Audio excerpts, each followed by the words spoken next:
Hello everyone, कैसे हैं आप लोग। मैं सोनू स्वागत करता हूं आप सबके आपके अपने YouTube channel thanks learning classes में। मेरे प्यारे विद्यार्थियों, जितने भी विद्यार्थी 2025 बोर्ड पेपर की तैयारी कर रहे हैं, उन सब के लिए मैं 2024 का ये बोर्ड पेपर लेके आ गया हूं। आज मैं करवाने वाला हूं हिंदी पेपर का सॉल्यूशन। इससे आपको एक आइडिया लग जाएगा कि 2025 बोर्ड पेपर हिंदी का पेपर कैसा आएगा और कैसे कैसे क्वेश्चन बनते हैं। तो मैंने कम्युनिटी पोस्ट की थी जिसमें बच्चों ने कहा था सर पहले आप प्री ईयर्स के पेपर करा दीजिए, तो मैं आपके डिमांड पे प्री ईयर्स का पेपर लेके आ गया हूं। इसमें आज आप देखने वाले हैं 801 जो है इसका कोड है HD, ठीक है। इसमें देखने वाले हैं हिंदी का पेपर। इसमें जैसे देख रहे हैं पूरा नोट दिया, निर्देश दिया गया है। प्रारंभ के 15 मिनट विद्यार्थियों को प्रश्न पत्र पढ़ने के लिए निर्धारित हैं। पूर्णांक 70 नंबर का है, ठीक है, क्योंकि आपको पता है 30 नंबर जो है आपके स्कूल की तरफ से मिल जाते हैं। तो 70 नंबर का पेपर आएगा जिसमें कि 20 मार्क्स जो आपके हैं कैसे रहेंगे, MCQ का पोर्शन रहेगा और 50 मार्क्स का जो रहेगा लिखित परीक्षा रहेगी। तो आज देखने वाले हैं किस किस प्रकार से क्वेश्चन आए हुए हैं और साथ में देखेंगे MCQ का आंसर। खंड आ है बहुविकल्पीय प्रश्न वस्तुनिष्ठ प्रश्न है, जिसमें आप देख पा रहे हैं पहला प्रश्न है हिंदी साहित्य के श्रेष्ठ निबंधकार, आलोचक एवं साहित्यकार के रूप में जाने जाते हैं। इसमें 4 ऑप्शन हैं। 4 ऑप्शन में आपको पढ़ना है, आराम से ध्यानपूर्वक ऑप्शन पढ़ने हैं और उसके बाद टिक लगाना है। इसमें सिर्फ आपको आंसर बताने वाले हैं। उसमें क्या हो जाएगा, रामचंद्र शुक्ल हो जाएगा। इसका पहले क्वेश्चन का सी आंसर क्या हो जाएगा, बिल्कुल राइट हो जाएगा। क्वेश्चन नंबर 2 देख लेते हैं। महादेवी वर्मा द्वारा रचित रेखा चित्र है, तो कौन सा हो जाएगा, अतीत के चलचित्र हो जाएगा, बिल्कुल सही आंसर हो जाएगा। 2 का क्या हो जाएगा, बी ऑप्शन बिल्कुल सही हो जाएगा। क्वेश्चन नंबर 3 देख लेते हैं। कोणार्क के रचनाकार हैं, तो कोणार्क जो है रचना है वो किसकी है आपको बताना है। तो ये जगदीश माथुर की है। किसकी है प्यारे विद्यार्थियों, जगदीश माथुर की है। उसके बाद क्वेश्चन नंबर 4 देख लेते हैं। चलो चांद पर चलें के रचनाकार हैं, तो कौन हो जाएंगे, जयप्रकाश भारती हो जाएंगे। कौन हो जाएंगे, जयप्रकाश भारती हो जाएंगे। क्वेश्चन नंबर 4 का बी ऑप्शन बिल्कुल राइट हो जाएगा। क्वेश्चन नंबर 5 है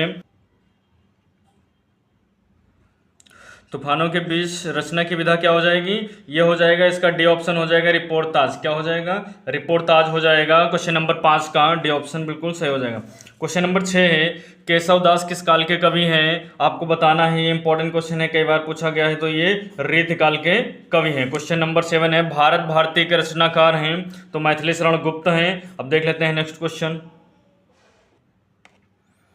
क्वेश्चन नंबर 8 है भारतेंदु युग की समयावधि है। आपके पेपर में समयावधि से रिलेटेड क्वेश्चन जरूर आता है, इसलिए इसको जरूर से तैयार करके जाएं। तो क्या हो जाएगा, सन 1868 से 1900 ईस्वी तक हो जाएगा। बिल्कुल राइट आंसर हो जाएगा 8 का बी ऑप्शन।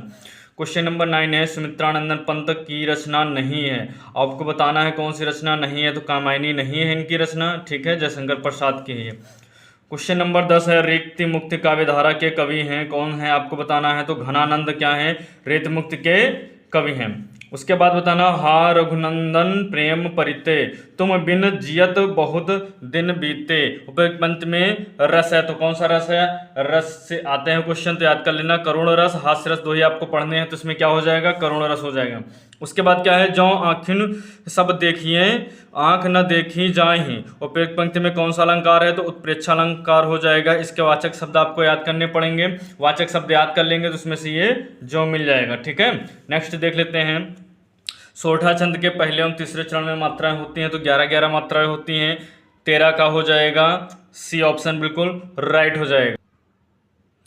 क्वेश्चन नंबर 14 है सुगम शब्द में प्रयुक्त उपसर्ग है। उपसर्ग आप जानते ही हैं जो शुरुआत में जुड़ के शब्द परिवर्तन कर देते हैं, तो इसमें क्या हो जाएगा, 14 का ए हो जाएगा, सु हो जाएगा, ठीक है। क्वेश्चन नंबर 15 नवरत्न में समास है। नवरत्न में समास कौन सा हो जाएगा, द्विगु समास है, क्योंकि ये क्या है, संख्यावाची, नवरत्नों का समूह, ठीक है। इसकी ट्रिक है, तो इसको याद रखना। क्वेश्चन नंबर 16 है पृथ्वी का पर्यायवाची शब्द नहीं है, तो बताना है पर्यायवाची शब्द नहीं है। ये प्रसून इसका पर्यायवाची शब्द नहीं है, बाकी सब इसके पर्यायवाची शब्द हैं। तो आम शब्द में विभक्ति एवं वचन है, इसको आपको याद करना पड़ेगा। तो क्या हो जाएगा, द्वितीय विभक्ति एक वचन। उसके बाद क्वेश्चन नंबर 18 है अर्थ के आधार पर वाक्य के भेद होते हैं, तो 8 होते हैं। ये इंपॉर्टेंट क्वेश्चन है, इनको आप जरूर याद करिएगा, नए ऐड हुए हैं 2024 से, ठीक है। उसके बाद है कृत्यवाच्य में प्रधानता होती है किसकी होती है, कर्ता की होती है। ठीक है, उसके बाद क्वेश्चन नंबर 20 है, जिनके अलग अलग रूप वाक्यों में मिलते हैं वे पद कहलाते हैं, तो कौन से कहलाते हैं, विकारी शब्द कहलाते हैं। ठीक है, तो क्वेश्चन नंबर 20 तक आप देख चुके हैं, इसको आप जरूर से तैयार कर लेना। उसके बाद आप देख रहे हैं खंड ब स्टार्ट हो जाता है आपका वर्णात्मक प्रश्न में। ठीक है, इसमें गद्यांश आता है, तो गद्यांश जो है 6 नंबर का आया हुआ है। जैसे आप देख रहे हैं जो वृद्ध हो गए हैं वे जो वृद्ध हो गए हैं जो अपनी बाल्यावस्था, तो ये किससे है, पद्मलाल पन्नालाल बख्शी इसके लेखक हैं। इसको आप तैयार कर लेना, इंपॉर्टेंट है, कई बार आता है। उसके बाद अथवा में एक प्रश्न आपको मिल जाएगा, जैसे ये देख रहे हैं ऋष्या का संबंध प्रतिनिधिता से होता है, ये किसका है, रामधारी सिंह दिनकर का है। ऋष्या तू न गई मेरे मन से पाठ से है, इसको आप जरूर याद करिए। ये कुछ शब्द होते हैं पहचानने के, आप ये जब क्लास कराएंगे तो ये इंपॉर्टेंट बताते चलेंगे, आप तैयार करते चलिएगा। क्वेश्चन नंबर 2 है, पदांश से भी आता है। ठीक है, निम्नलिखित पदांश पर आधारित 3 प्रश्नों के उत्तर देने हैं।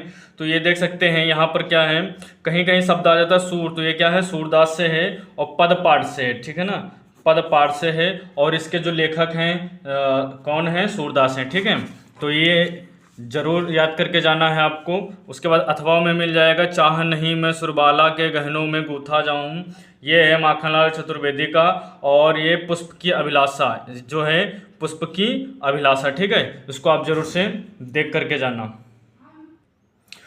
उसके बाद क्वेश्चन नंबर 3 आ जाता है, ये संस्कृत का क्वेश्चन है। संस्कृत का क्वेश्चन 5 नंबर का आएगा, तो देख सकते हैं इसमें भारतीय संस्कृति लिखा ही मिल गया है, तो ये क्या है, भारतीय संस्कृति पाठ से है, भारतीय संस्कृति पाठ से है, इसको आप तैयार करिएगा। ठीक है, उसके बाद है ताड़िता चंद्रशेखरा पुनः पुनः भारतीयम जयंतु, ये चंद्रशेखरा आज़ाद पाठ से, देशभक्ता चंद्रशेखरा पाठ से है। ठीक है, इसको आप जरूर तैयार करके जाइए, इंपॉर्टेंट हैं ये, कई बार पेपरों में पूछे गए। उसके बाद देख सकते हैं पद्यांश आता है संस्कृत में, दिए गए संस्कृत पद्यांश का संदर्भ से अनुवाद करना है, जैसे नितराम निचोस्मिति दिया गया है, ये कौन से पाठ का है, अनुक्त विलासा पाठ से है। यहाँ से भी आ जाते हैं क्वेश्चन, इंपॉर्टेंट है, तैयार करिएगा। उसके बाद है अथवा में सार्था प्रवसत्तो मित्रम भार्या मित्रम गृह सता, ये क्या है, जीवन सूत्राणी से, जब आप उसको पढ़ेंगे तो ये आपको वहाँ पर मिल जाएगा।